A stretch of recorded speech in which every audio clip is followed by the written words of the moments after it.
पूर्वी लद्दाख में जब भारत का चीन के साथ टकराव हुआ था, उस वक्त चीनी सेना जो थी, चीनी सैनिक जो थे, वो अपने हमवीज़ में आए थे, यानी कि बड़ी बड़ी गाड़ियों में चलकर आए थे। और जो भारतीय सैनिक थे उनको मोबिलिटी में यानी मूवमेंट में ऐसे इलाकों में, लद्दाख में, हाई ऑल्टीट्यूड में काफ़ी दिक्कतों का सामना करना पड़ा था। जो क्योंकि भारत के पास जो गाड़ियाँ वो BMP machine Russian armoured vehicles थी जो काफ़ी पुरानी हो चुकी थी और मूवमेंट काफ़ी धीरे होता था। इसलिए अब पिछले 2-2.5 साल में जो भारत की डिफेंस कंपनीज़ हैं उन्होंने अपनी खुद की आर्मर्ड व्हीकल्स बनानी शुरू की है। डिफेंस एक्सपो गांधीनगर जहाँ चल रहा है उसमें हम लोग यहाँ पर पहुँचे तो देखा अशोक लीलैंड जो कि भारत की एक जानी मानी कंपनी है, पहले से ही है, उसने अपनी जो खुद की आर्मर्ड व्हीकल्स तैयार की हैं जिसे LBPV यानी कि लाइट बुलेट प्रूफ व्हीकल जो है 4x4 है, ये इसीलिए तैयार की है ताकि जो हमारे सैनिक हैं उनकी मोबिलिटी, उनकी मूवमेंट जो होगी बहुत तेज़ होगी। युद्ध के मैदान में कहीं पर भी जाना हो उनको, हाई ऑल्टीट्यूड में भी जा सकता है। आखिरकार किस तरह से ये LPPV और अशोक लीलैंड जो है वो डिफेंस इंडस्ट्री को मजबूत कर रहा है, भारत की सैनिकों को आत्मनिर्भर बनने के लिए मजबूत कर रहा है। हमारे साथ बातचीत करने के लिए खुद अशोक लीलैंड के अधिकारी हैं, राजेश हैं, उनके साथ बातचीत करेंगे। राजेश जी, आपका स्वागत है ABP न्यूज़ पर। सबसे पहले तो इस LBPV की खासियत और किस तरह से अशोक लीलैंड जो कंपनी है वो भारत के सैनिकों को रक्षा क्षेत्र में आत्मनिर्भर बनाने में योगदान कर रही है। नमस्कार। हमारा जो कंपनी है अशोक लीलैंड, ये मोबिलिटी सेक्टर में काम कर रहा है। इंडियन एयरफोर्स, आर्म फोर्सेस और नेवी के लिए, वो सारा पैरामिलिट्री के लिए भी हम सप्लाई कर रहे हैं। अभी ये जो गाड़ी है LBPV, ये हमारा लाइट बुलेट प्रूफ गाड़ी है। इसमें खासियत ऐसा है कि ये जो गाड़ी है ये पूरा आर्मर्ड व्हीकल है एंड इसके ये जो गाड़ी में हमारा ECAS लगाया है, विच मीन्स ये जो सस्पेंशन है वो ऊपर नीचे जा सकते हैं। ये CTS है, इसमें वो जो टायर इन्फ्लेशन के लिए ऑटोमेटिकली कर सकते हैं। और ये सबसे बड़ा पावर व्हीकल है। इसमें जो पावर साइकिल है इसका 165 हॉर्स पावर का इंजन लगाया है। इसमें 2 वेरिएंट्स आता है। इसमें एक ऑटोमेटिक ट्रांसमिशन भी है, मैनुअल ट्रांसमिशन भी है।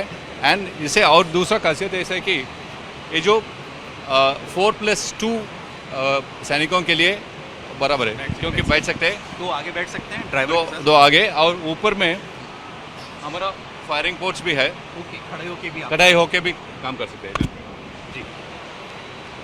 और यहाँ और इधर पे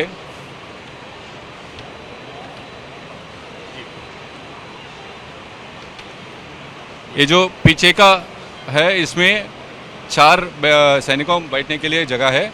इधर बैठ के इन लोगों इधर से फायरिंग भी कर सकते हैं।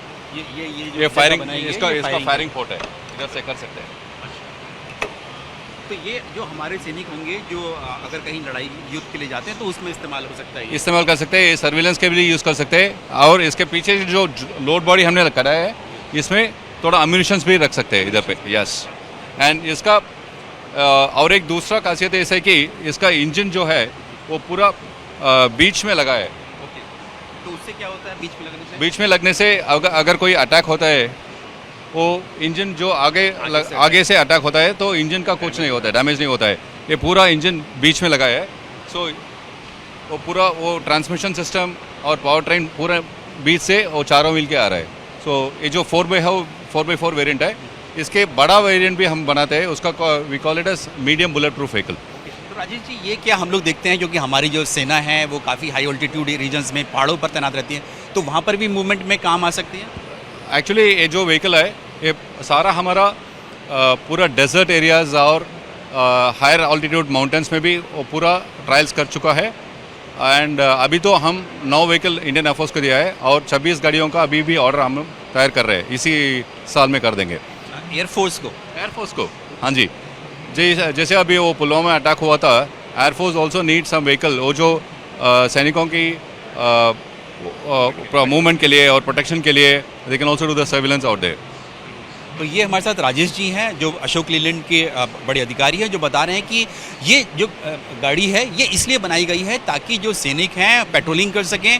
जैसे कि हम लोग देखते हैं कि बॉर्डर पर अपना पेट्रोलिंग करते हैं, हमारे सैनिक करते हैं, लद्दाख में, कश्मीर में करते हैं और डेजर्ट में भी कर सकते हैं, राजस्थान में भी कर सकते हैं। और ख़ास बात यह है कि इन्होंने इस तरह से तैयार किया है इस लाइट बुलेट प्रूफ व्हीकल को कि उसका जो इंजन है, जैसे अमूमन गाड़ियों में इंजन आगे होता है लेकिन इसका बीच में है, पीछे की तरफ है, क्योंकि जब अटैक होता है सामने से किसी मिसाइल से या किसी और बम से, तो वो सामने होता है जो गाड़ी जो है डैमेज हो जाती है, ख़राब हो जाती है। लेकिन इसकी जो इन्होंने बनाई है 4x4 ये गाड़ी, इसका इंजन बीच में है और 6 सैनिक आराम से बैठ सकते हैं इसमें, 2 सैनिक आगे एक ड्राइवर के साथ और 4 ऐसे बैठ सकते हैं। और जैसे कि उन्होंने बताया कि यहाँ पर वो अपनी गन से पोजीशन भी ले सकते हैं, फायर भी कर सकते हैं, ऊपर भी बैठ के कर सकते हैं।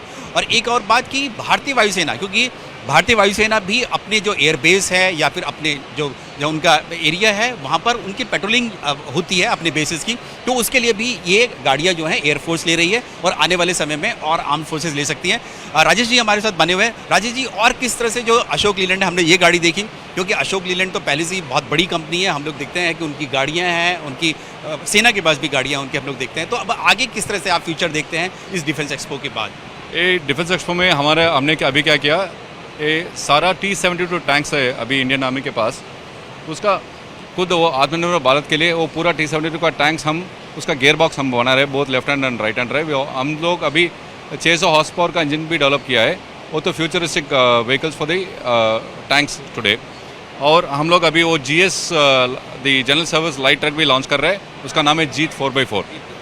और Jeet 4x4 is going to be a replacement.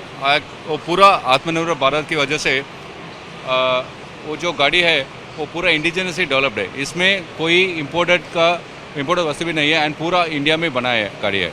सो इसकी वजह से हमारा मोबिलिटी में जो हम लोग काम कर रहे हैं उसका थोड़ा आगे लेके जाए।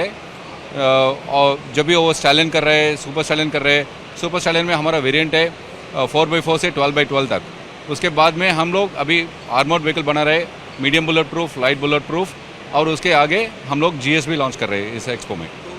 राजेश जी, हम लोग मान सकते हैं कि आने वाले समय में, क्योंकि अभी तक हमने देखा था भारतीय सेना या आर्म फोर्सेज जो हैं अधिकतर जो विदेशी गाड़ियां हैं, विदेशी जो व्हीकल्स हैं, इस तरह के आर्मर्ड व्हीकल्स इस्तेमाल करती हैं, तो आने वाले समय में हमारे देश की खुद बनी हुई स्वदेशी गाड़ियां ही इस्तेमाल करेंगे, देखेंगे? ये तो आप लोग ऐसा समझ रहे हैं, लेकिन हमारा जो कंपनी है करीबन 3 डिकेड के पहले से काम कर रहे हैं इंडियन आर्मी के साथ। अभी जैसे हम बात कर रहे हैं 70,000 गाड़ी हमारा स्टैलियन व्हीकल अभी भी इंडियन आर्मी के पास है, अभी भी चल रहा है। एंड हम जो अभी मोबिलिटी सेक्टर में काम कर रहे हैं उसका बहुत ज़्यादा ऑपरेशंस जो आ रहा है आगे, उसका मोबिलिटी पोर्शन अभी अशोक लैंड से आएगा। एंड वो जो गन माउंटेड सिस्टम्स वगैरह होगा वो दूसरा कंपनी यानी PSUs वगैरह डाल देंगे उसमें। धन्यवाद हमसे बातचीत करने के लिए।